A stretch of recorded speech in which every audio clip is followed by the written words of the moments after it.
This podcast brought to you by Mojo. Their coffees are fairly hipster. Today's flavor note is fruit.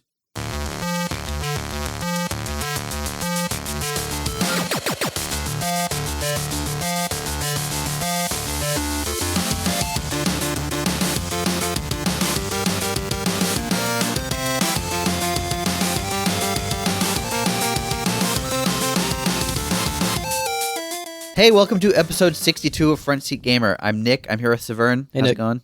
It's good, man. It's good to have you back.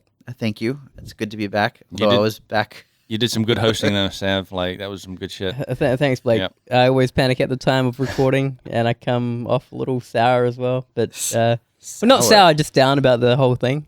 But then I hear them. Isn't like afterwards? Yeah, but Yeah, then but I hear them, and then I'm like, oh, why was I worried? They came out okay. For good reason. No. Blake, how's it going? Good, man. Good. Yep. Have you guys been playing anything? I have actually, but do we want to talk about your E3 experience first? Like, I'm really interested in. We can talk about that. Mm-hmm. So for listeners who did you guys talk about this while I was gone? I don't know. We talked a bit about E3, but we, I mean, we you mentioned that you were at Yeah. E3. Yeah. Yep. So I was at E3. I was representing Grinding Gear. I was on the show floor in the Xbox booth, basically watching over our demo station and giving people a hand when they needed it, explaining basically what the game is. It's always fun when someone isn't familiar with Path of Exile and you get them to play for a little while and they're like, okay, this is pretty fun. And I say, well, let me show you something really cool. And I basically navigate them over to the passive tree. Mm-hmm. It starts off zoomed in, so they're like, oh, wow, that's a big tree. And then I'm like, okay, yeah, now hold down the left trigger. And they zoom out and like, what? Oh, that's cool. What? Oh That's my cool. God, that's so... And then like grab their friend, dude, look at this. This is crazy. Oh my God. I'm like, yeah, it's pretty cool. He's like, I made that. Yeah. Well, I've... Hey, man, I didn't make as, it. as far as they know, you did. Yeah, I made that. I drew that out myself. No. I like the pride that we get from that passive skill tree. Yes, it's a fantastic feature to show off. Mhm. It's especially when like people only play for 10 minutes or whatever it is on the show floor. Having something memorable like that really helps.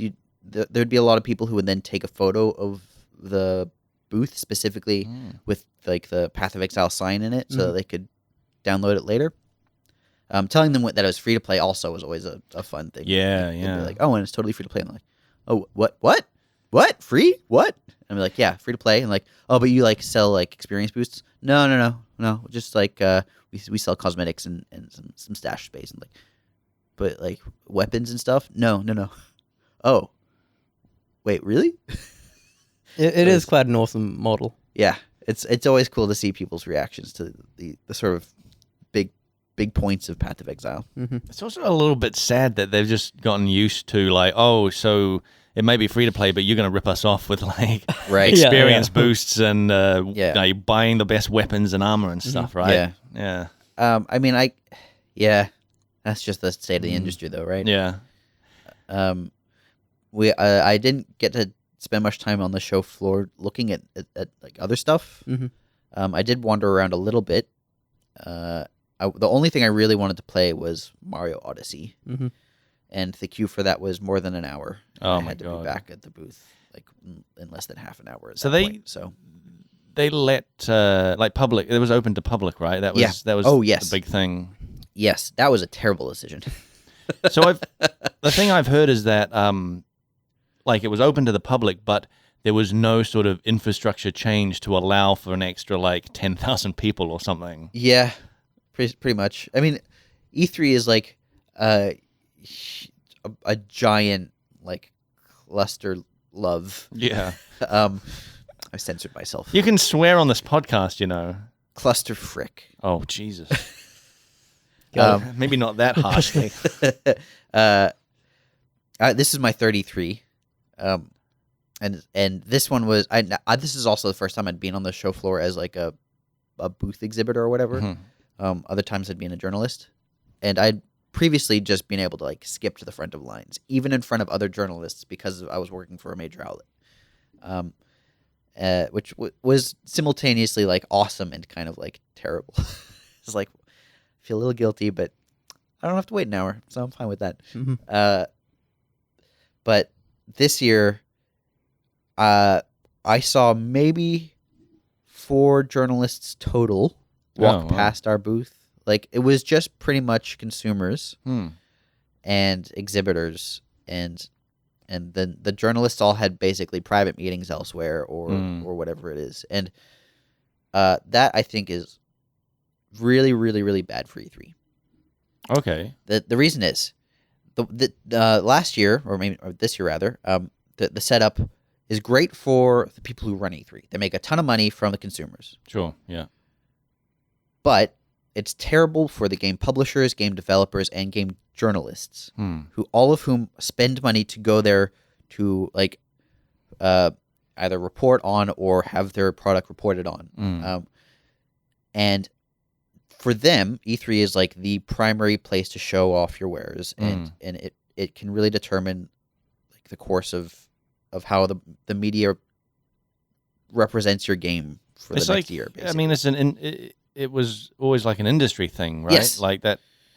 It was industry people coming together and showing their stuff. Yes, and it was very specifically like the game journalists are here to look at and try the new games that are theoretically coming out over the next year or whatever it is, and the game publishers and developers were there to show off their product. When the consumer is there, the game journalist now has to contend with a ton of people and lines. Sometimes they small outlets won't probably even realize that they could potentially be skipped to the front of the line.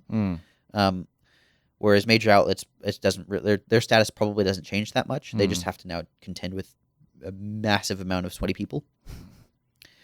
And the game publishers and developers, they spend a lot of money to set up a booth and have like meetings and stuff ready, like to show off their product to the journalists. Because if a journalist writes an article about your game, that's gonna be read by hundreds, thousands, tens of thousands of people, right? You get a huge reach on that. But if it's just the consumers there, you might get a consumer play your game. They might like it. They might tell a couple friends. You're not spending tens and thousands, possibly hundreds of thousands of dollars. Yeah. Just so some people can tell their friends that their game was okay. There's other shows that are consumer focused. Yes. Yeah, PAX is a perfect example. PAX is extremely consumer focused. It's a huge gathering of lovers of video games, and that's awesome. And I think that there is a place for that, and PAX is a perfect. Yeah, because developers go there knowing we're going to show the public our stuff. Yes, and developers go to E3 saying we want to show the press. Our stuff. Yes, E3 is not set up with big fan meetups in mind, but that's sort of what it becomes when the consumers are there. And so if this happens again next year, I can't see a reason why most smaller or even mid-sized game developers and publishers would spend the money to go there, because they probably won't make their money back in their coverage.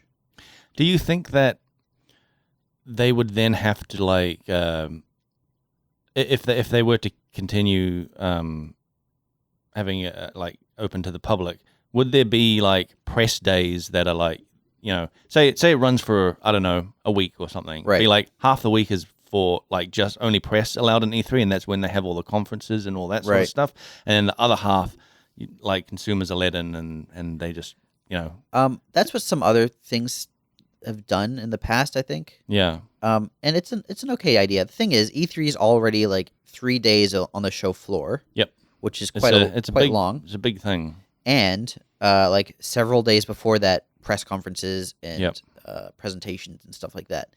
And even this year, the show floor closed at 6 p.m. I think. Okay. And then at 6:30 till 9, they would have press exclusive events and business exclusive events on the show floor. Yeah. So it was still already they had elements of that. But I just don't.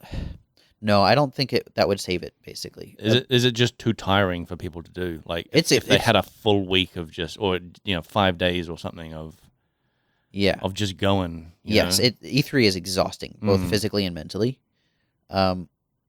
And yeah, no, it's just I don't. It's just it seems like a bad idea to turn this into like PAX 2. Yeah. Um. Because there's already PAX. Yep. And there's Comic-Con. Yes, there's Comic-Con as well, And there's like there's Gamescom, and there's like EB Expo in Australia. Yeah. There's like a bunch of these. E3 does not need to be that.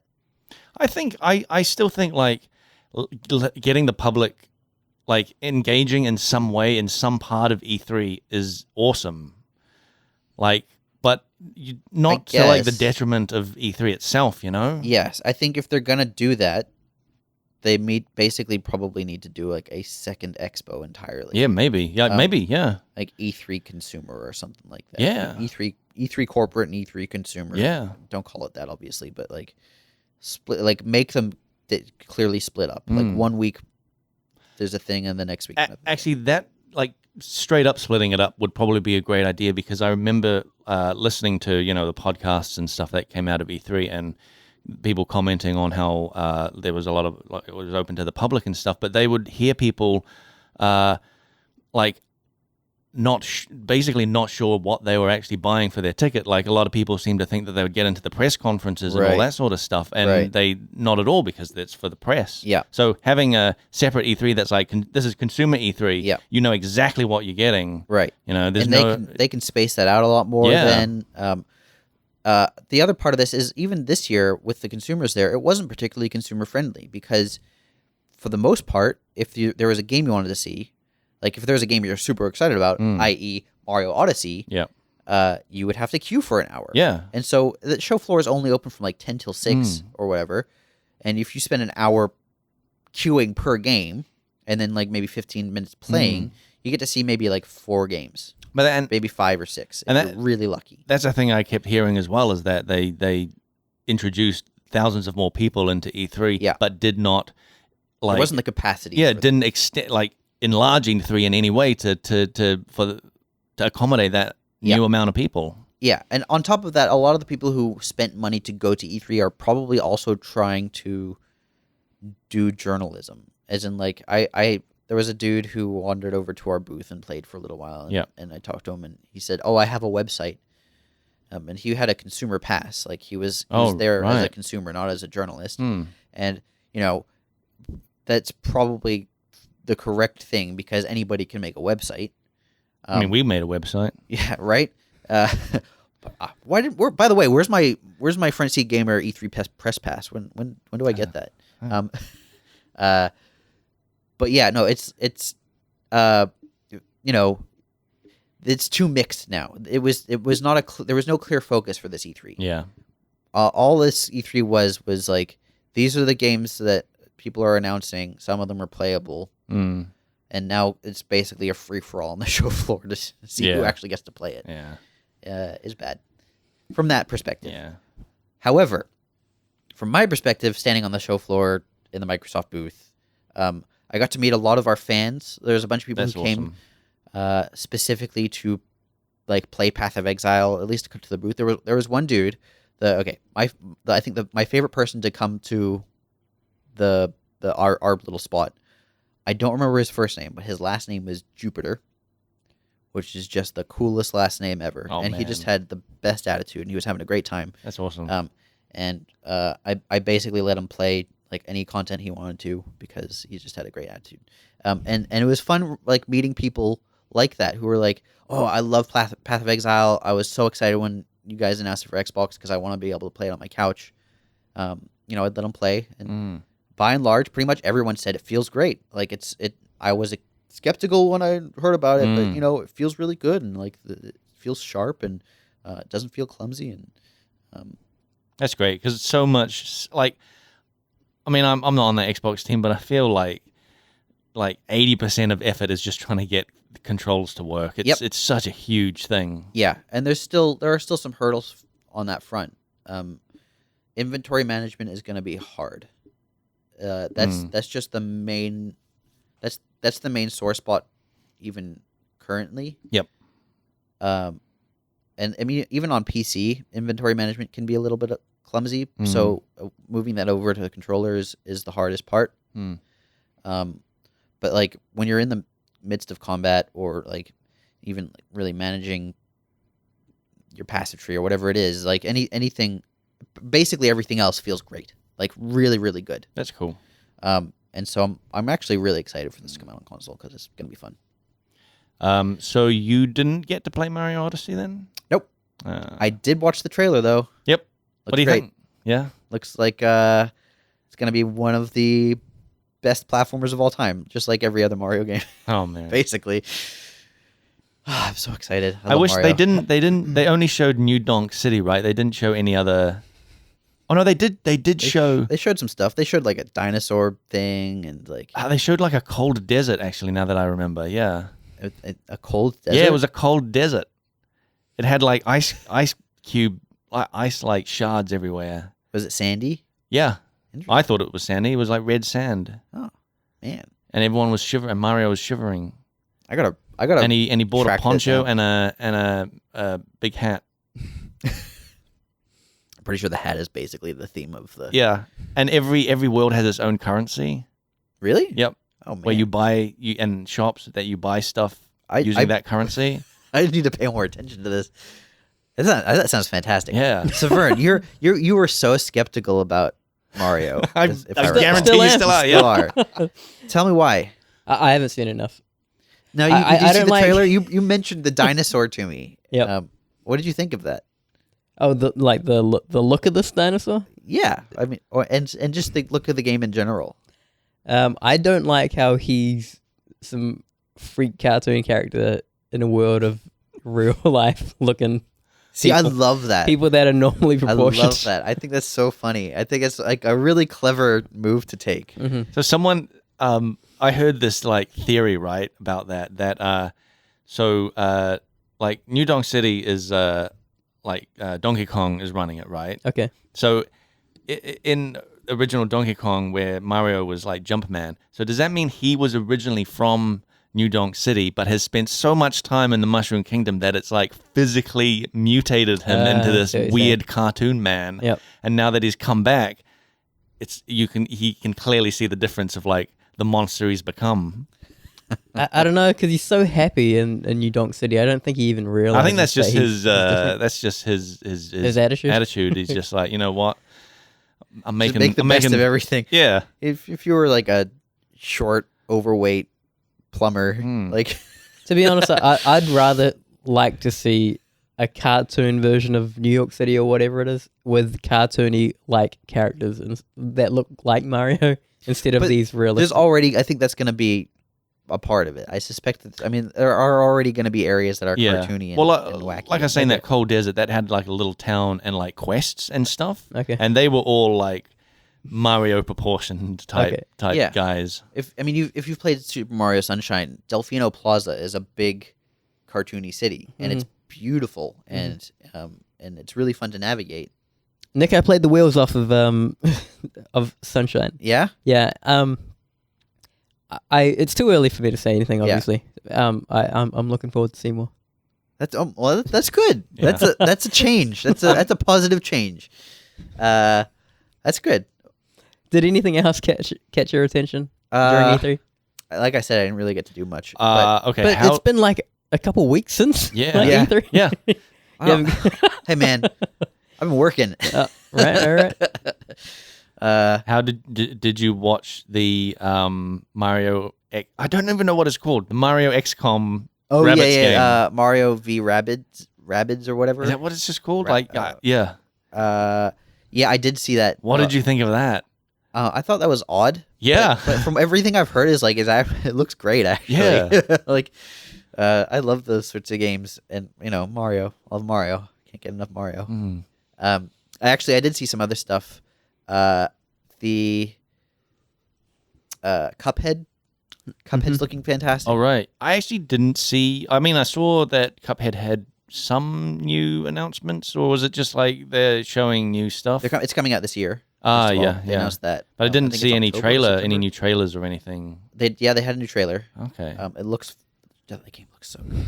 Man, if you're excited about art, Saveun, Mm-hmm. Yeah, Cuphead looks fantastic. Cuphead is probably my favorite ever art style 2D Mhm. side scroller. Cuphead, I think, is one of those games where you can just take a still frame of it and be like, "This looks great. Yes, This looks like a picture." and I've seen it. Yeah, yeah. this yeah, you this have. comes back to my point about making your game look different, Mm-hmm. because this was a small indie team that was working on this, I believe. Initially. Okay. And the guy who like the reason they landed on that art style is because I'm pretty sure the artist was trained as like an animator, like a by hand animator. Mm-hmm.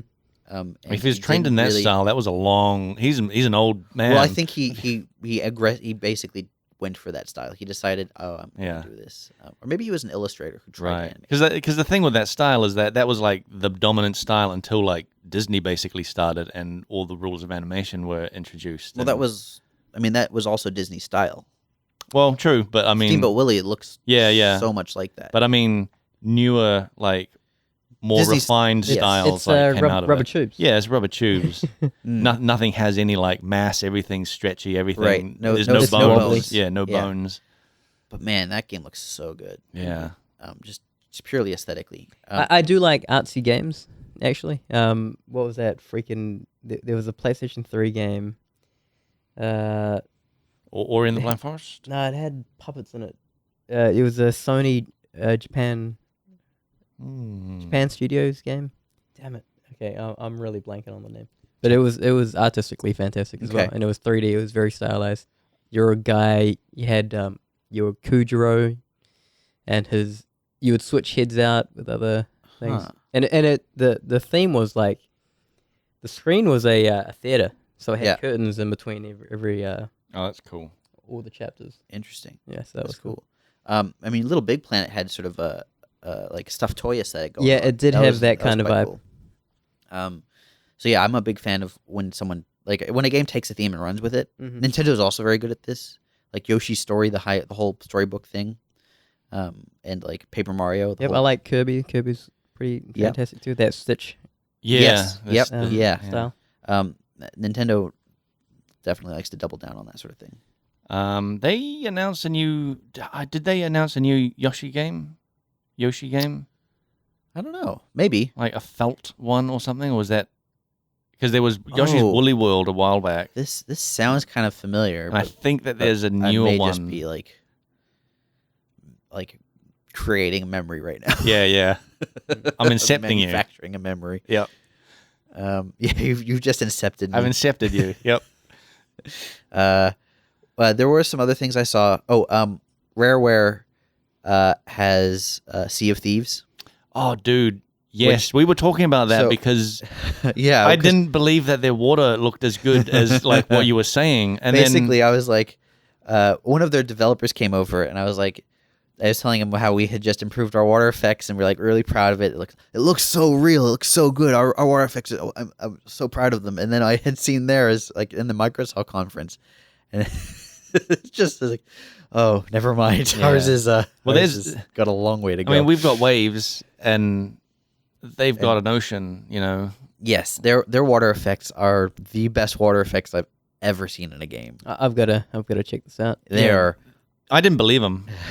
Yeah. Because I was like, because I remember that I'd seen gameplay of that, mostly on on islands and Yeah. around shallow water, around calm water, and I'm like, yeah, I get it. It's a cartoony piratey thing. And then Nick's like raving about their water, and I was like, you're crazy. And I saw this video and was like, holy shit, this water is amazing. Like, Yes. if you thought Grand Theft Auto's water was Yeah. great, this blows it out. These are the This guys blows to beat. their water out of the water. Yeah. Oh, man. Grand Theft Okay. Water is Grand water Theft is now Water. dry. That's a Grand Theft Water. Grand Theft Water. Yeah, Grand Theft Water. That's Sea of Thieves is now Grand Theft Water because they just stole GTA's water. Yeah. Damn, son. No, that water is unbelievable. The thing is, like, I think we all realize that water's a really hard thing to pull off. Yes. Oh, yeah. Absolutely. Just When just you- in 3D. When you do, though, Jesus Christ, Yep.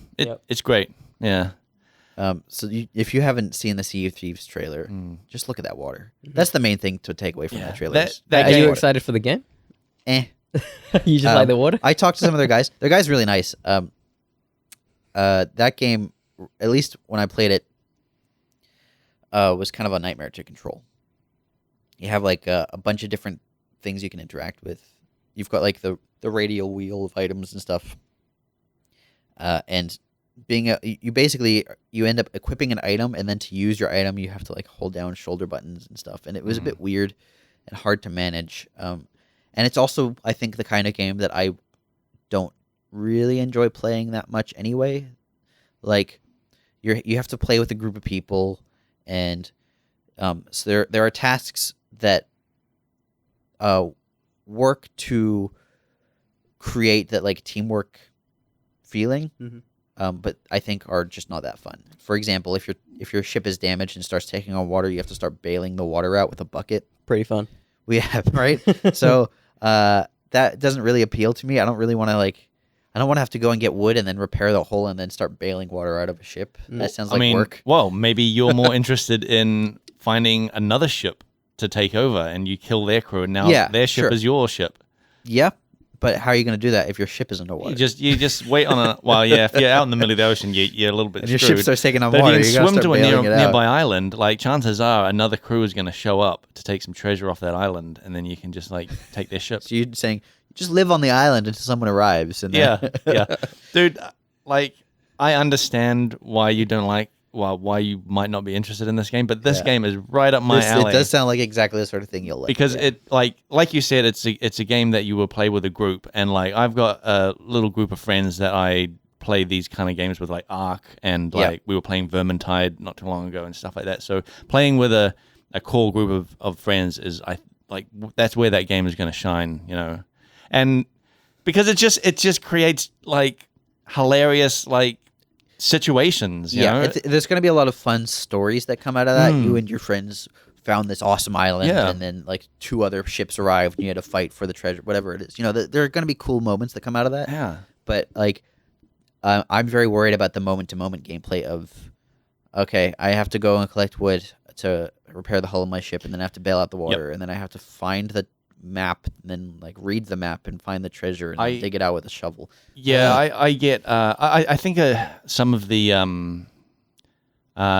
sort of like drama is going to happen in interacting with other crews, right? So you go to an island and you need to pace it out, but then oh shit, there's another ship has just arrived. What do we do? And then that's the whole game is like. I think the game depends on conflict with other crews. Yes, like, absolutely. Yeah. So there's potential there. I think Blake, you'll probably really like it. Saveun, you'll hate it. Cool. I'm that on the water. Fence. We'll see what happens. Yeah. That water. Dude, you really need to see that water. That water dude, is I'm gonna check it out right after. so cool. A bunch of the Blizzard guys came by and played our game. Cool. Of course. Yeah. Like These there's guys. literally like 6 or 7 of them like hovering around playing. Yeah. Yep. Talk to them for a little while. They had notepads and telescopes.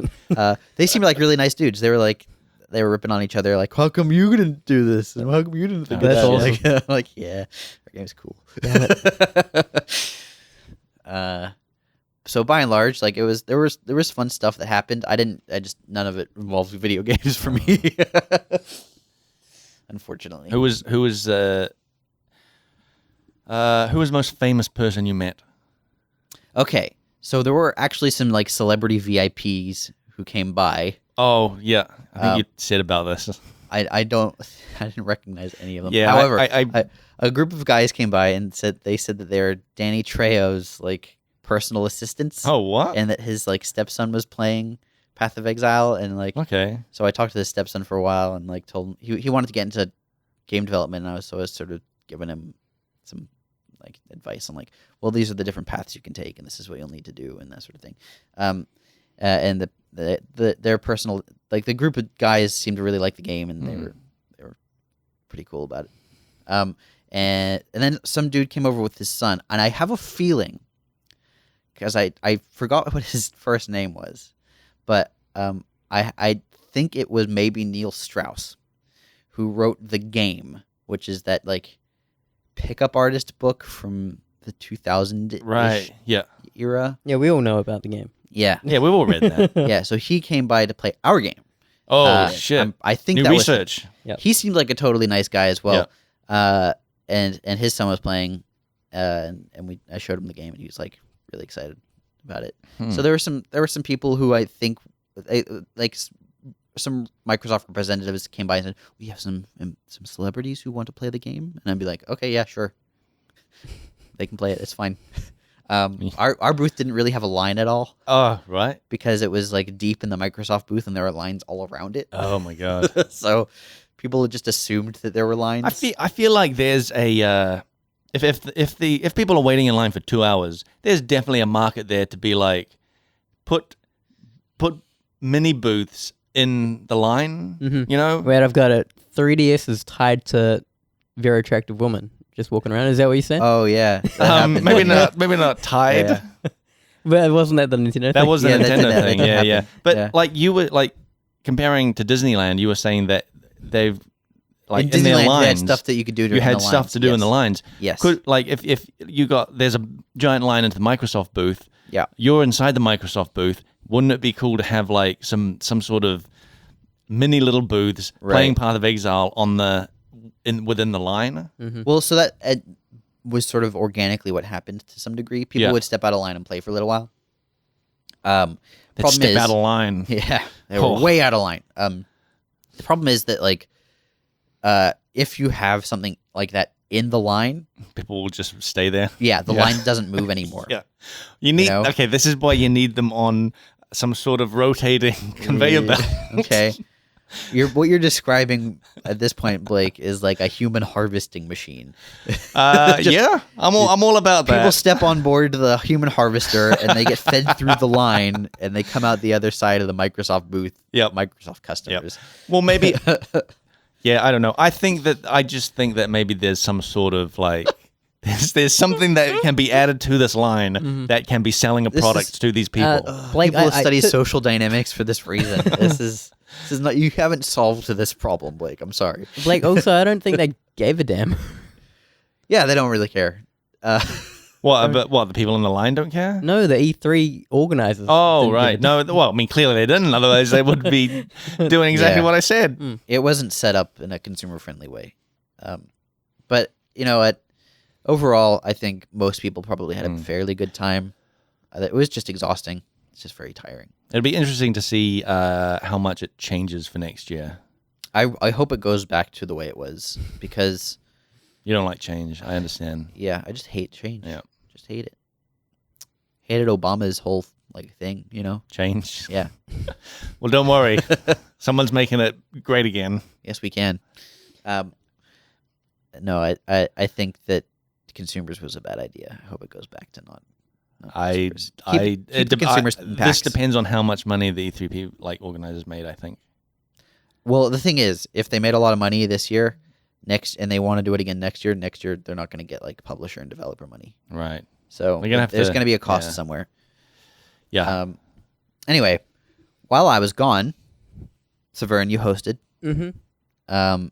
You went on a little bit of a rant in your episode about story and games. he learned it from you as the regular host. Yep. Can I set it up because you didn't listen to the last episode? I listened to part of it. I listened to more of that episode than I have ever listened to any of our Yep. episodes. It wasn't an off the cuff rant. No, this came from a question from a from listener. our website. Yeah. Yeah. So a guy called me out, and I just thought I had to explain my position. We're Yep. going to talk about story now. Yep. Now the thing is, when you explained your position, Mhm. you enraged a lot of people at Oh work. yeah, so that's the thing. Some people at work were very angry with my opinions. Yeah. Hmm. I don't think that's unjustified, frankly. Okay. And the thing is, I could come here and I could start listing out games that have fantastic stories. Do we want to do a very quick summary of actually what Yes, what that's we're what it talking is. about? Okay, I pretty much said a story in video games aren't there yet, basically. Now, your argument was that if you read a book, you can have like an emotional reaction, right? It's just a better medium for getting story across. Okay. So let's talk about story in games in general. And let's talk about the differences between like traditional media and games. Games are like one of the newest forms of storytelling. Mhm. Books and films and TV have been around for a lot longer, right? Mhm. So in a sense, they've had time to mature. But this is not actually the important thing. The important thing is that stories in games have to be told in a different way to all other mediums, because they can happen non-linearly, and they can happen or not happen based on the player's input. Mm-hmm. Right? Mm-hmm. So, what I put to you is this: stories in games are not just what happens; it is everything in the game. Mm-hmm. So, for example, let's use one you're very familiar with, GTA. Mm-hmm. Okay, what do you think of GTA's story? It's okay. It's okay. Well, the thing is, the actual video game stories I don't put in high regard, so I think it's pretty much, it would be an above average story. Okay, tell me in this. the video game spectrum. Tell me the story of GTA to you. Well, there are multiple protagonists. Yep. And you do bad stuff. Yep. So it's a power thing. Yeah, and there's conflict between the characters, and you Yep. rob places, and there's police and, Yep. and Each of them betrayals have their and all own sorts of arts. stuff. Mm-hmm. Yep. If it were a film, it would be pretty standard affair, sort of like your typical heist film, right? I wouldn't even compare the two like that. Why? Moves in video games. You're saying it's average. It's an action movie. Yeah, Yeah, it's an action video game. yeah. But if what would you compare GTA's? If you had to compare GTA's story to the story of another medium, so Mhm. like books, film, television, what would you compare it to? I wouldn't. Why? It should stand on its own. Okay. Shouldn't. Isn't this the whole thing? Like video games are its own thing. It should be doing its Yes. own thing. Well, yes, it should be doing its own thing, and I think it is. Mm. And this is why. In GTA, you've got your storyline, but that's not the story, right? Because there's a lot more to the story in GTA than just what happens to those characters.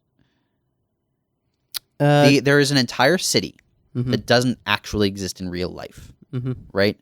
It's based on a real city, but like GTA's whole island, with like the desert and the city and like the airports and all this other stuff, those are all fabricated, Mhm. right? And each of those like elements, like each building was placed by an artist and designed by an artist with a specific like purpose or style in mind. Mhm. This is entirely different to film or television or a book, where you encounter everything that the filmmaker creates or author creates in the order that they want it to be encountered. Mhm. In GTA, you can encounter any of these elements anytime and under any circumstance. And that means that the story can be either what the artist put there or whatever, or what you do there, or what another player does there while you're around. So I don't think GTA is a great game to talk about this because of the open world nature. But there are a lot of open world games now. Mhm. And I think that the open world nature is an important part of game storytelling now. I'm just gonna say that open world games aren't great in telling story, just because of the nature of the open world. I would say your linear Uncharted's, your Last of Us are more well, they're better structured to have better, tell more of a narrative. Is it because in an open world game you just get sidetracked? Like you can totally have a linear experience, like just playing the main story, but then you're missing out on 70% of the game. There is that, but open world games to me very much more experience and the journey kind of thing. Where you'll talk about you play The Witcher, you're not even doing the main story anymore. You just love to go out and do your own because thing. you just get And it's sidetracked. That's your story, and it's Yeah. basically your experiences with this game. But do you see what I'm saying, Nick? Like I do, and this is why I disagree. Okay. This is because you are discounting player created stories, and you're also discounted environmental storytelling, because these are elements that don't exist. They do exist in like film. You can have environmental storytelling in films, books, and stuff, but it's not the sort of it's different in that that is displayed to you. It's not something you encounter.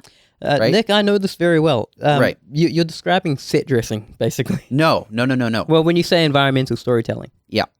And I can tell you that there are way more restrictions in video games than movies. For environmental storytelling. Yeah. No. You have texture limits. So a box, a simple door doesn't look the same as it would in a movie, for example. Because Okay. do you see like the saying fidelity of this thing? So the aesthetic. Yes. What about in an animated film? If it was important and needed to convey a certain thing, it could. I'm sure it would look a certain way. I think that the visual fidelity has no bearing whatsoever on the story. Depends on the story. Because let's use Zelda: The Breath of the Wild as an example. Okay, there's tons of environmental storytelling in that game. You find like a rusty shield and a sword leaning up against a house, right? And the house is in ruins. That tells you something. And you see like a giant spider machine thing, like frozen, perched on top of it. That tells you something, right? Okay. And it doesn't need to spell it out because you get to put the pieces together. Nick, I very much like this as well. When people go to art galleries and they look at paintings and they just talk about their opinions of this painting. Yeah, I like that. sure. Because it's not told to them. They can get their own. This is why Jackson Pollock's bullshit abstract expressionist was so good to like these hipsters that didn't like. It's a bit of a Rorschach test, right? These verbose motherfuckers. Sure. So that's cool. I like. This is why I love visuals. Actually, Okay. For that reason, you can Yep. show two people the same image and they'll come away with their own definitions of it. Yeah. I love this shit. And well, that's my thoughts on Right. visuals. So why I take issue, and I think why a lot of people have taken issue with what you said, is you are talking strictly about like the script of a game, the dialogue between characters that starts at one point and ends at another, and I don't think that encompasses storytelling in games. And in fact, that is only a small sliver of a small like selection of video games. Consider how often Blake talked about Ark and how many stories came out of that. I like hearing The story of Ark. Right? Now, Was there an actual story in You're there? on an island. Oh, okay. There's dinosaurs. Yeah, okay. but no, I mean, I remember very clearly when you were talking about how you picked up some random dude with your pterodactyl and Yeah, I dropped him in remember the that. ocean, and then you picked him up and dropped him in a cage, and Yeah. how this had happened to you, and you know, it had come full circle. Yeah. This was a very funny, very entertaining, Those very stories? personal story. Now, Right. I'm not talking about experiences. But People okay. are entitled to their own whatever. But this is my point: is stories in video games are experiences. You experience a story in a book. You don't experience the story; you read the story. Yeah. In a film, you don't experience the story; you watch the story. What are all these video games trying to achieve? Like, They are giving you emotional reactions. That is the whole point of a video game: is to give you an emotional reaction. And that emotion can be like, I'm entertained, I'm having fun. It can be like, oh, I'm really sad this character died. It can be like, oh, this is really frustrating, this opponent's really hard. You know, these are all like valid emotional reactions, and each of these has like a story to them. The story of like, I really struggled against this boss, but then I realized what the strategy was, and I beat him, and the credits rolled. That's a story. I don't want to come across as though I'm dismissing your experience as your story for this game. Okay. I'm specifically talking about games with very strong story. Your Firewatches, your Last of Us. Sure. Right? They actually have a message. They actually go into making these games to tell a certain story. Okay. Right? Yep. And my critique on this is that the medium could be better. I guess is my whole. Well, okay. Then let's explain to me how you would improve it. Thanks, Nick. How would I improve it? Yeah. I don't know. I'm yet to see that. So your problem is game stories aren't good enough, but you don't have a direction that they can go to make things better. How? So let's use. You're almost looking at me as if I have answers. Well, I think if you're gonna make a criticism, Mm. you need to have if you can make a fair criticism, a fair being like you have your reasons. That means like showing concrete reasons. So, for example, Nick, do you have a video game that has good stories that you would like to just throw in here? oh, I mean, there's into this tons. conversation? Sure, yeah, like Yeah, Dota. Day of the Tentacle, for example, is one of my all-time favorite games, and it's not like a super moving story. It's not like I'm gonna cry at the end of Day of the Tentacle because it's a comedy. Like, but like while I'm playing Day of the Tentacle, I laugh out loud a bunch of times. I get invested in like what I'm doing and what the character is doing. Okay. I outside of the game, get enjoyment from solving the puzzles. Okay. And then like I get satisfaction from that, right? But the actual story of Day of the Tentacle about like time travel and wacky like interactions with historical things and then the crazy stuff that happens in the future. This is all really entertaining and funny to me. Like I have a good time playing that game. Okay. Well, I like what Uncharted's doing. Okay. Where, sorry, Naughty Dog. I like what they're doing. I talked about their epilogue, and there is no goal in that. Basically, the goal in that it's not even told to you. But when you reach a certain point, another cutscene would play. But that point from when you get into the epilogue to that cutscene is actually interesting because you're not handholded. You're just walking around, and then you realize this is what's happened to this character, and you explore it at your own pace. I like that. That is you can't do that in a book, in a movie. Sure. Yep. So I like what Naughty Dog are exploring there. So what you've just described is environmental storytelling that has a cutscene in it. Yeah, but I noticed I didn't talk about cutscene. Right. So then what's your issue with environmental storytelling? No, I love it. Okay. So then what is your issue with stories and games? Because there's tons of it. Well, if I'm just going to go and rag on Uncharted, Yeah. The Last of Us, Sure. I didn't like pushing around these crates and killing wave after wave of people. It got frustrating at some point. Actually, So the length of the game is 16 this hours. has nothing to do with the story. This has to do with the gameplay, which is part of the story. Yes, like you're doing some stuff, and therefore like you're pushing the story forward, but you're also creating your own. Yeah. But if your criticism of stories and games is you have to do things to reach the cutscenes, then you are probably not playing games for the right reason. Do you think controllers are the best way to go through an interactive medium? I don't think I can answer that question because the alternatives at the moment are what? Like moving your head around in a VR? Like of controllers and keyboard and mouse, these are the only options we have. How else would you interact with it? Again, I don't have answers for this. Right. So to answer that question, I would have to be no, the correct thing to do is you wave your foot in the air. Oh, okay. Here's what you need to do to make stories in video games. I'm not gonna. I don't have these answers. I'm not actually working on this kind of stuff. Right. Well, this is my problem. Okay, I think what you're doing is the games you are comparing against film and television are the blockbusters, right? Okay. Yeah. If you say okay, Call of Duty's story should be better. Okay, sure. I mean, Transformers the film story should be better, right? Okay. Yeah, I know it's a Transformers shooter. should be better. I don't look at League of Legends and I'm like, this story's garbage. Okay. I'm not Good. critiquing these things. Right. Like that. Yeah, because looking at League of Legends and saying this story is garbage is like looking at a game of basketball and saying this story is garbage. I'm not critiquing that. Sure. I understand what it is. Yeah. Good.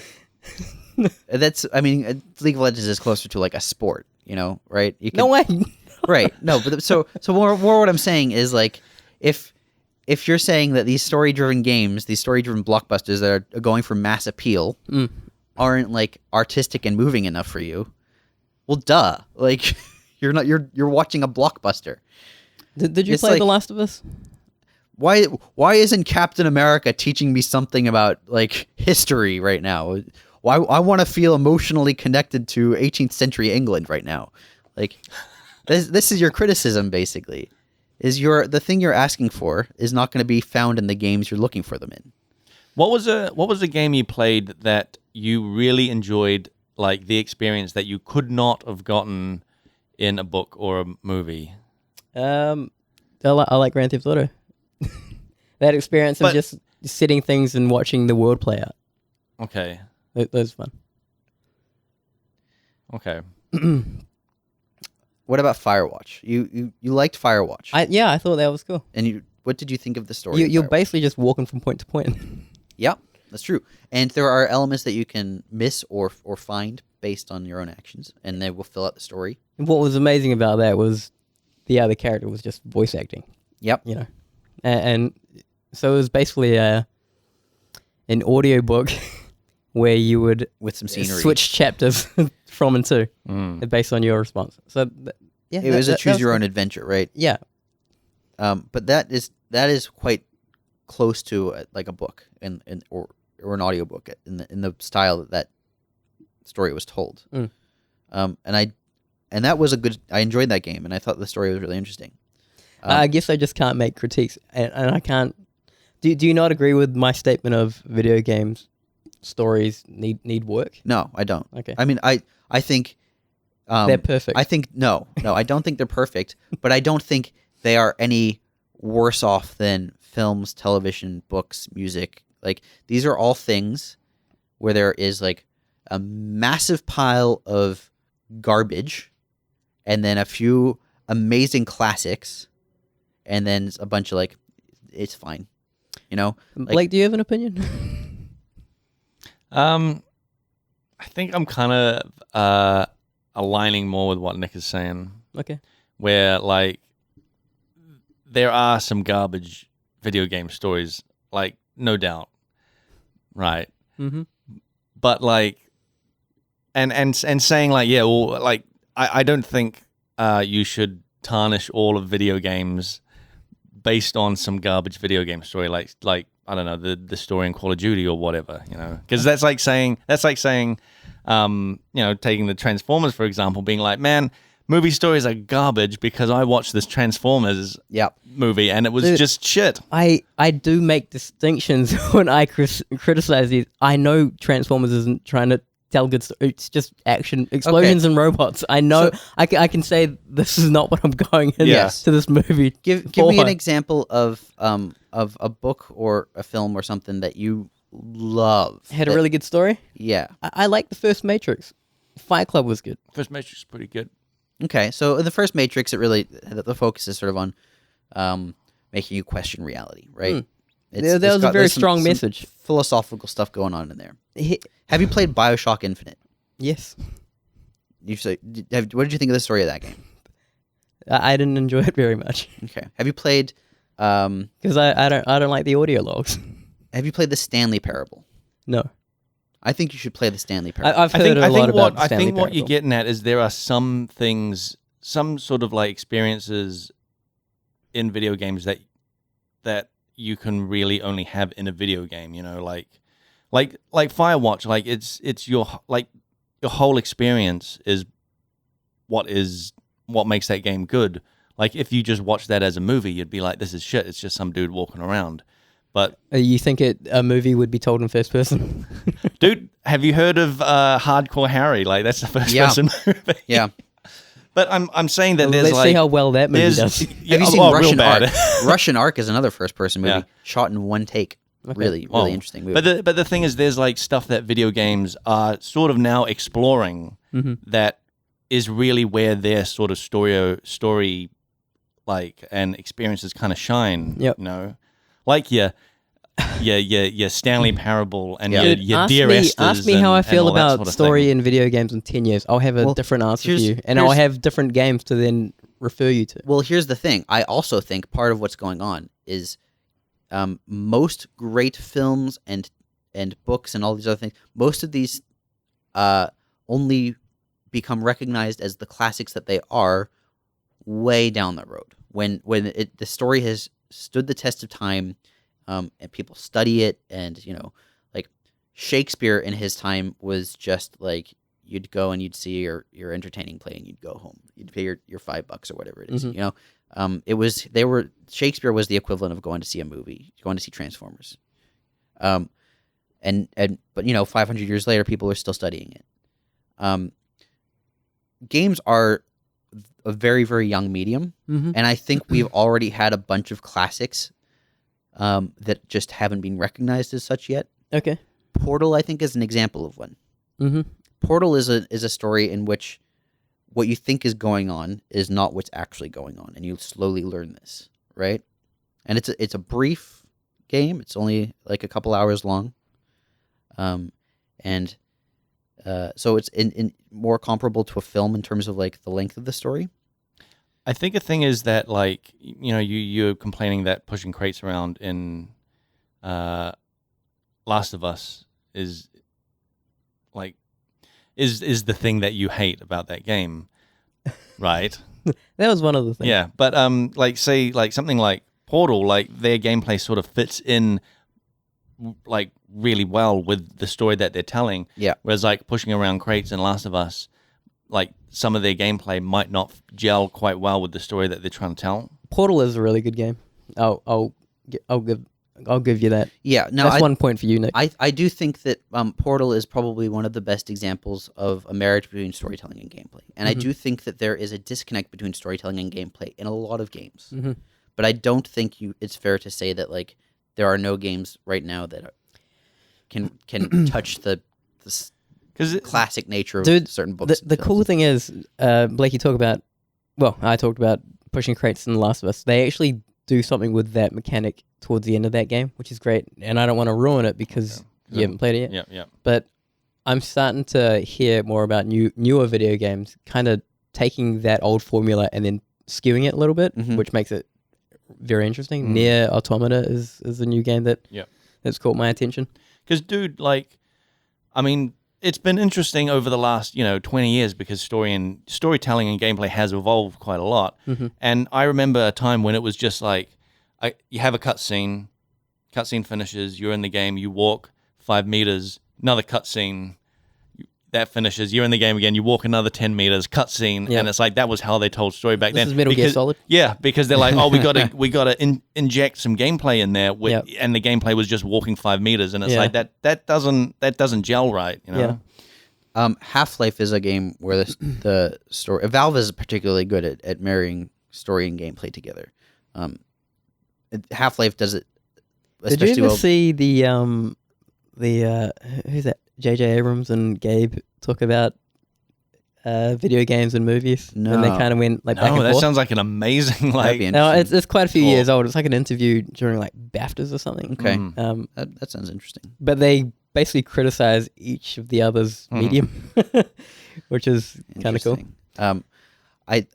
I think there's a term called ludonarrative disconnect, which is basically when the story says your character is one thing, but what you actually do when you're playing the character is another. Mm-hmm. Is that a little bit like from the that first remake of Tomb Raider that was out a few years back, where she's horrified that she has to kill a guy, but as the gameplay you're just murdering, like I murdered 50 guys to get here, Right? and now in a cutscene she's like terrified of just murdering one person. Right.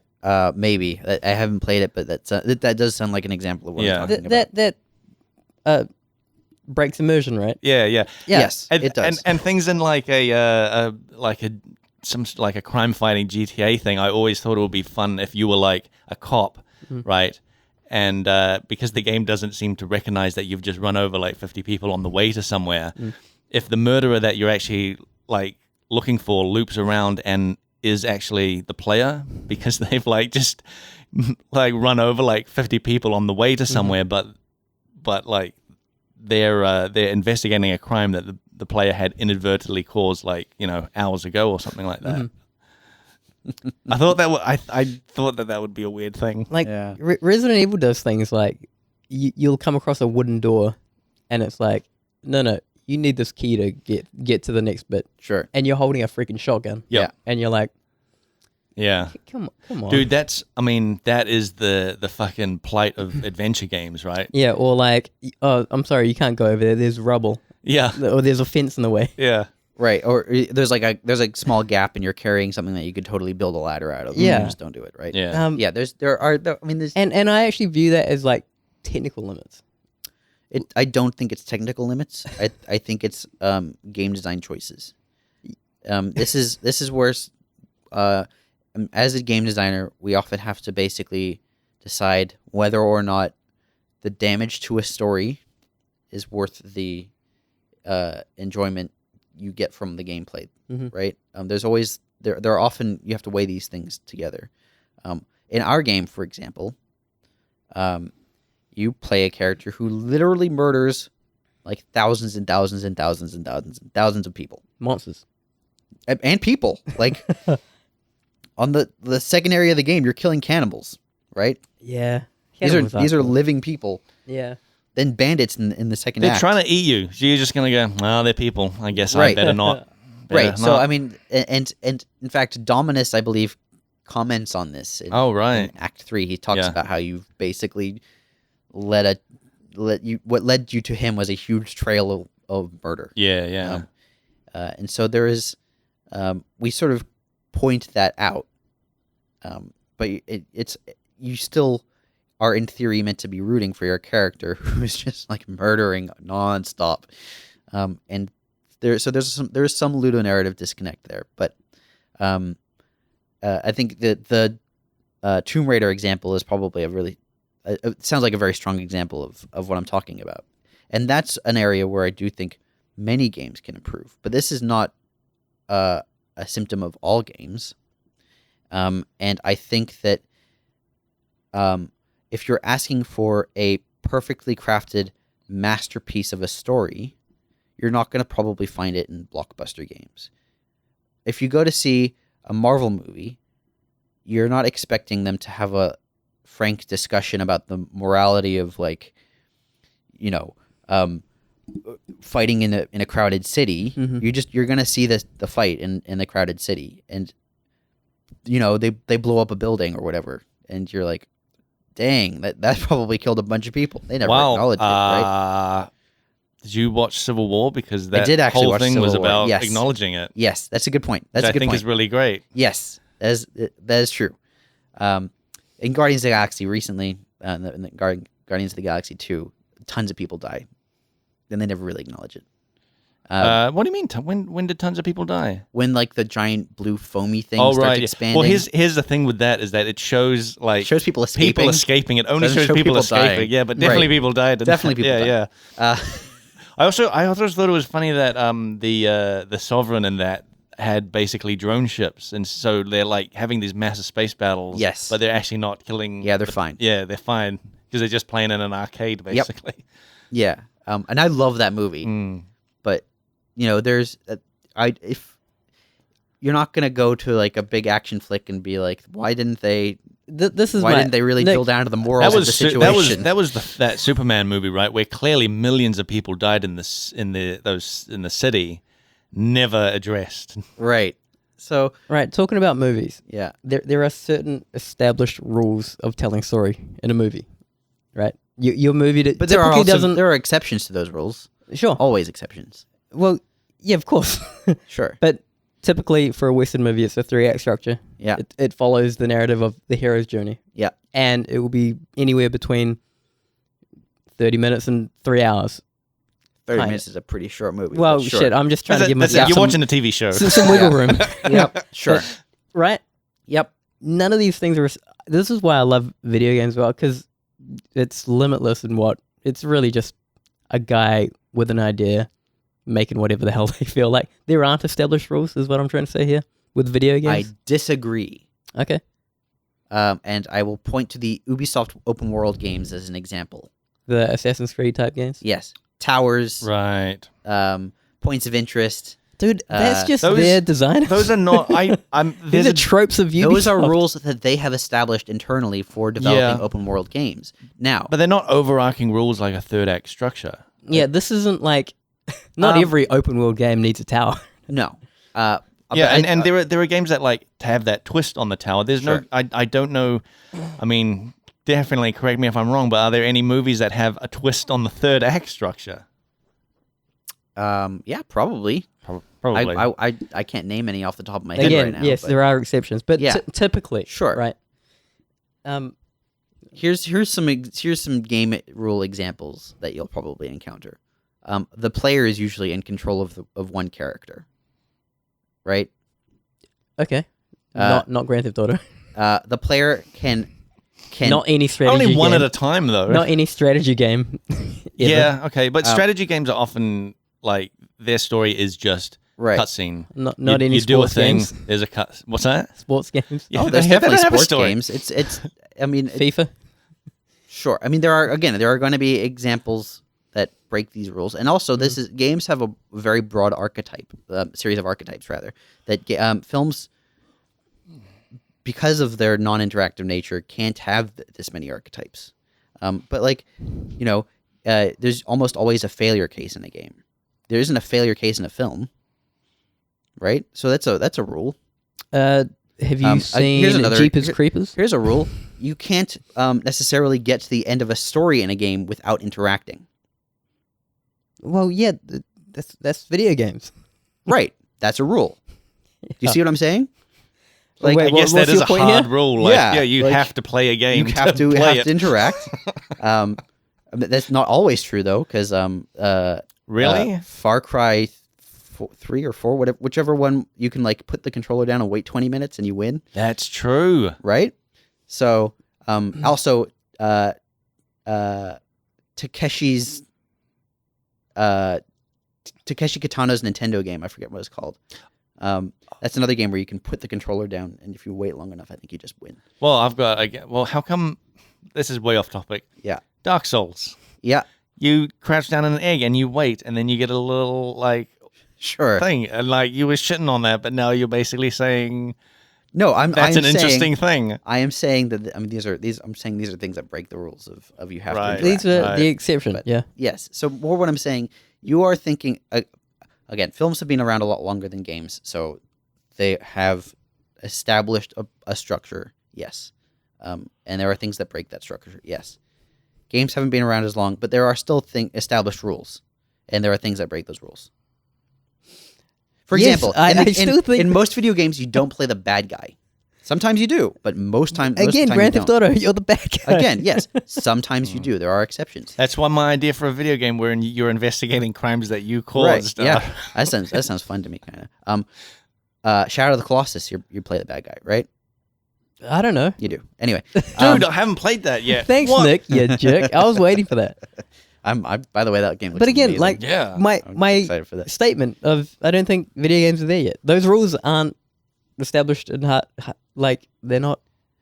Well, that's established. because when you give a player interaction, you can't constrain them with those sorts of rules necessarily. The pace of the game is going to be different from player to player.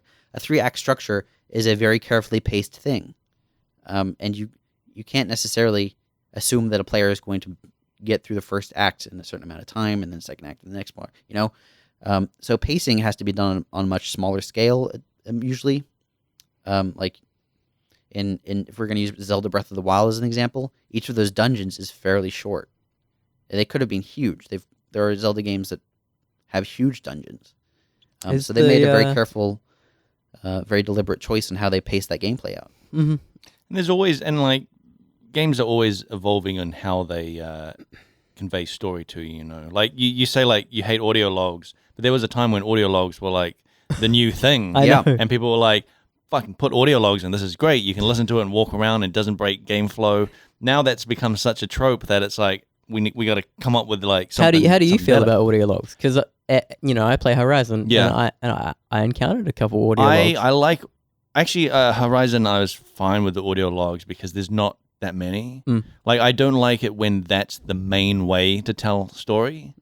Same. Yeah. So, I think, I haven't played it all, but I think BioShock does that a lot, like heavily relying on audio I mean, logs. System Shock 2 was one of the first games to do that.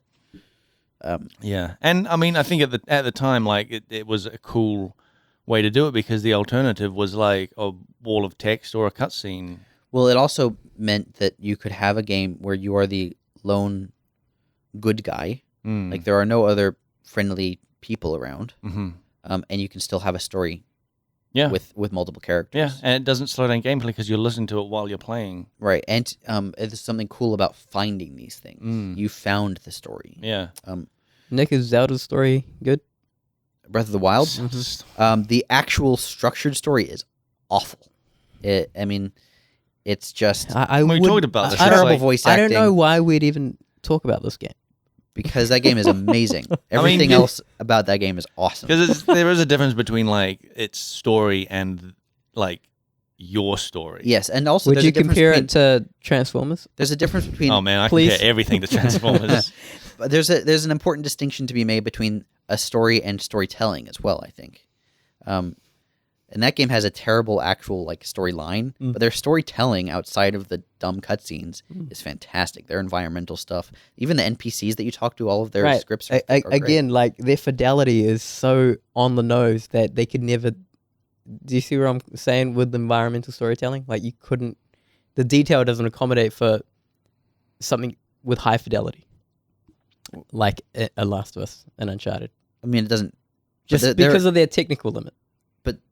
And yet they still have fantastic environmental storytelling. Okay. So okay, I just don't see what that has to do with like how with the storytelling. It doesn't really matter how it looks. What matters is what it says. I'm really just saying the technical restraints of a thing matter if that's something you're going off. It can. If you're going for hyperrealism, sure. If something looks bad, it'll take you out of the experience. I don't think that's the case for most things. Well, most Nintendo things for sure. Portal didn't look that good. The second one was great. I'm and sure the first one was good at the time as well. I mean, it not really. It was very plain. Okay. White, very sort of sterile environments, and even like the. I mean, that was the gross- idea. That though, was right? conscious. Yeah. Right. But that was a part of like keeping the scope of the game down. Probably, yeah. So there are decisions that are made. Like again, I don't think aesthetics necessarily play that big a role. Well, that's where we disagree. That's fair. We're pretty much out of time at this point. We're way over Yeah. time, actually. There was a couple of things that you've probably got them relating to something Sav said Oh, jeez. What? Read it out. in episode 60. Have you got it? You got it there. Oh yes, he said this is from that one dev. Wait, Saveun plays. Well, let's try that again. Saveun prefers a game he finds visually inferior. Street Fighter versus Injustice. In brackets here. Has that ever happened before? Again, Nick, if you bloody listen to me, These Why the you blaming fighting game, like it's a damn good fighting game. That's why I like Street Fighter. these are people. Oh, by the way, these are people not criticizing you. These are people who are like, "This is great." No, I know, and they're referring to Street Fighter. Yeah. When I said Injustice looks like garbage, Yep. yeah, and yeah, I recognize good games. Awesome. Street Fighter greater than Mortal Kombat. Vigalip says, "Never in the history of man. It was foretold in a prophecy long ago that he might one day enjoy a game." Oh, Excuse God. me. Do that again. I'm cutting this. I'm cutting the sneeze out. Cut the sneeze out, please. Cut that sneeze, please. This is from Vigalip. Never in the history of man. Full stop. Well, third try. Here we go. We're gonna get this. I assume this was in response to that one. Yes, dev. it was. It was in response to that. He said, "Never in the history of man. It was foretold in a prophecy long ago that he might one day enjoy a game over more than just its visuals." Thank you. I love our fans, by the way. Yep, our fans are awesome. Keep Yep. it coming. Especially when they criticize you. I love it. Delightful. Yeah. I think I've just painted myself like a target on myself. I think you have because I'm I think fine with it. you've taken a stance, which for all intents and purposes is wrong. Well, shit. There you go. And You're gonna spark another you're a half hour of video game discussion by saying developer that. on a video game podcast. Apparently you talking can't about have how much you opinions. don't like video games. Apparently, you can't have opinions if you make video games. No, you can. You can't criticize. You can. You just need to industry make sure you're that you're fair with your criticisms. I think. Mm. All right. In closing, Saveun sucks. And, I love you, Saveun. I love our debates. Thanks, you asshole. You're very welcome. If you how would you fix it? no, but it's a fair question, right? Because I think that marrying Hey, you- gameplay and story more closely is a good direction to go in, right? Dude, I agree. How would you do that, Nick? I think I would do it this way, the way Valve does it. You know, make sure that you're never taken out of the story. I think that's a good example. Anyway, I would just have cutscenes the whole time. Yep, audio logs. I would cutscenes. have a game with no gameplay that's all just like maybe an hour and a half of one cutscene, yep, and you'd watch it with a whole bunch of other people Right. in a dark room. dark room. Yep. Heavy rain is- sorry, you'd play it with a whole bunch of other people Yeah. in a dark Do you room. think there would be like And it would be called Transformers. really tiny short versions of these other games that will come out in like Yeah, later yeah, on, yeah, and they'll actually, show them yeah. up front Yep. for Definitely. like 15 minutes. Yep. Yeah. And That's a good idea. since like I'd pay like $15 to do one of those. Really? Play one of those, yeah. How about you can make it even better by putting the glasses on and then you're having a 3D experience. Can I eat popcorn? Well, since you're not using the controller, like your hands can be free. That's the Wow. benefit of this gameplay system. That's amazing. Is that your hands are free. The game plays itself, and Right. you can sit back and enjoy a nice popcorn. You know, the way you describe it, it sounds like I wouldn't even have to have this in my own home. I could just like go out to like a specific location where this can happen. Yeah, we're a working multiplex. You know. yeah. Yeah, I mean, this is for the future. We're working on things like that. Would you be interested? You might be interested in my Kickstarter. Tell me more. All right. We're out of time. We should wrap it up. If you have angry emails to send to myself or Saveun, not Blake. Blake doesn't deserve any anger. Email us, I don't frontseatquestions@gmail. deserve anything. Aw, Can I plug something real quick? yeah. So Bex is open to the idea of coming onto the podcast. Oh yeah. Nag her on Reddit. Uh oh. This could have a Well, backfire God. effect. Do you think it would be a Oh, bad boy. idea? Nah. We've already done it. We're dedicated. We're already in there. Let's do it. Yep. All right. If you want to see Nag Bex on the Bex. podcast, Nag Bex on Reddit and you can email us, frontseatquestions@gmail.com. You can also tweet at frontseatcast. Our Facebook page is facebook.com/frontseatcast. On frontseatgamer.wordpress.com, you can post comments about how wrong Saveun is about story and how much of the Stanley Parable he should play, in brackets, all of it. YouTube.com/frontseatcast is where you'll find our YouTube channel. We have bits on there. Bites, in yeah. fact. I haven't done any in ages. Well, a month. Well, they still exist. Yeah, but I'll get some more up there. Mm-hmm. Like We also this just have a whole conversation episode. will probably go up there at some point. Yeah. We're part of the Australasian Gaming Podcast Network as #AGP on Twitter, and our Facebook page is facebook.com/groups/AGPN Network or AGP Network. And you should rate us on iTunes and tell your friends. Our audience has been slowly growing. Very exciting. Let's keep that going. Oh yeah, there was something I wanted to. Good God, Blake. There's something I wanted to tell Saveun here.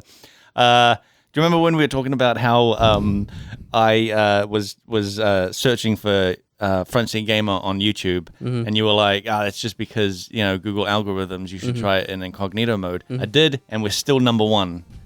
That's great to hear. Yeah, boy. That is great to hear. We've If you claimed it. so you're Yep. saying that if you Google our name, you find us. Yeah. Wow. That's a big deal. Look, you weren't here for this conversation, right? You don't know the whole backstory. I don't. Oh, but we can in the- discuss it another time. in the beginning. All right, that's all we have time for. Bye.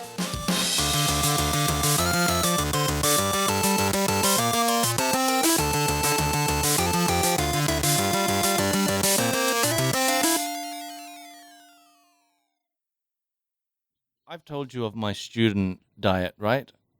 No, I think so. I want to hear about it. I think- Even if you have told him, I must have told you as well about this. But my student diet it's my student diet and my Potatoes? unemployment diet. Yep. Actually, it was more of my unemployment diet. My student diet was actually better.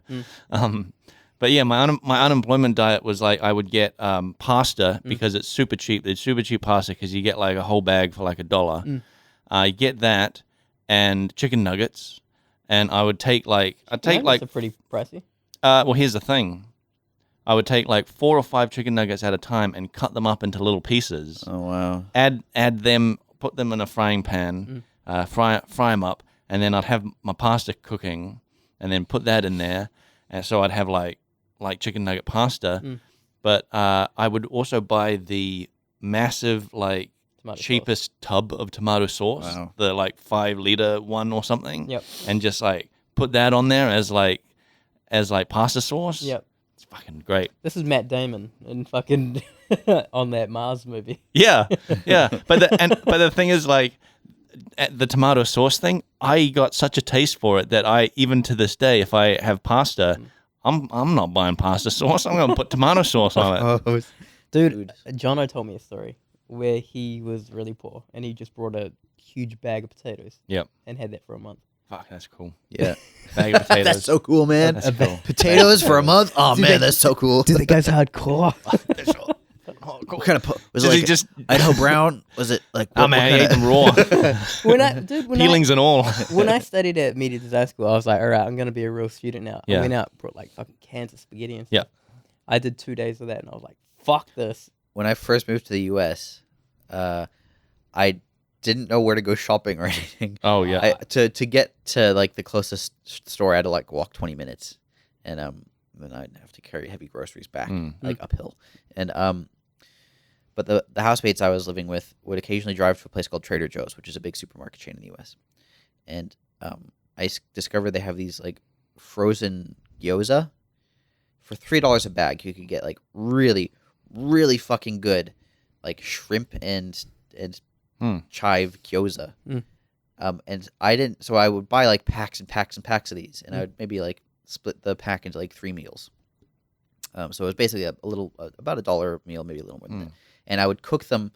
I didn't have my cooking setup was an electric stove and a frying pan and a wok. I think that's all I had.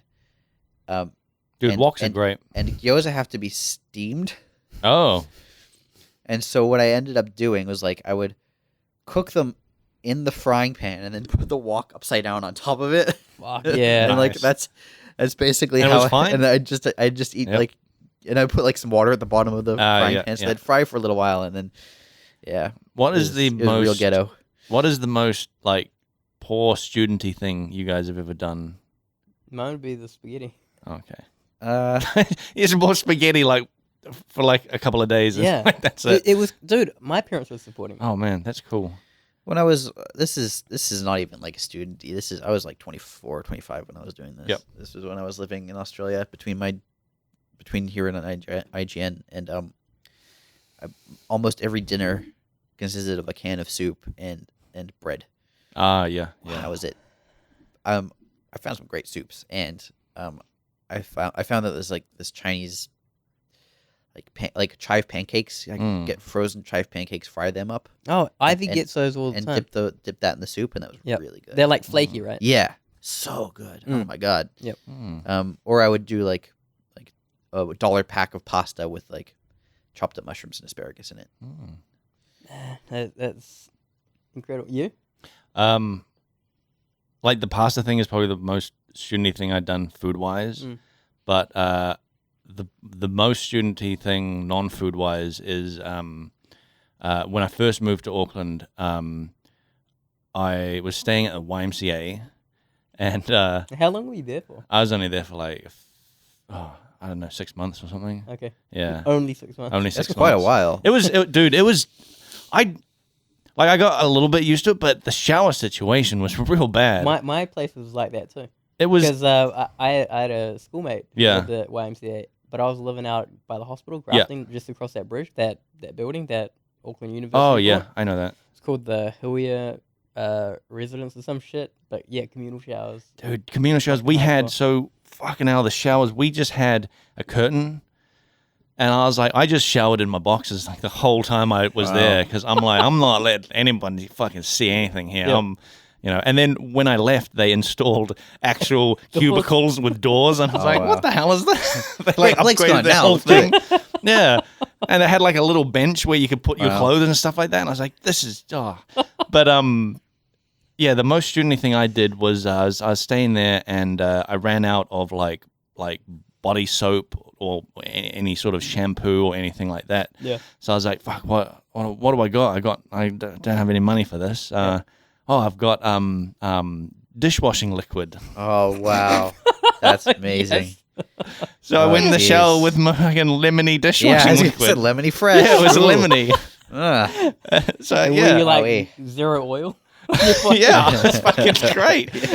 And I used it for like until it was Squeaky. gone. Yeah, I used Yeah. it till it was all gone because I was like, why the fuck am I spending money on on like expensive God. soaps and stuff when I can Amazing. just By the use... plug hole, it's just like bubble. Yeah, it's great.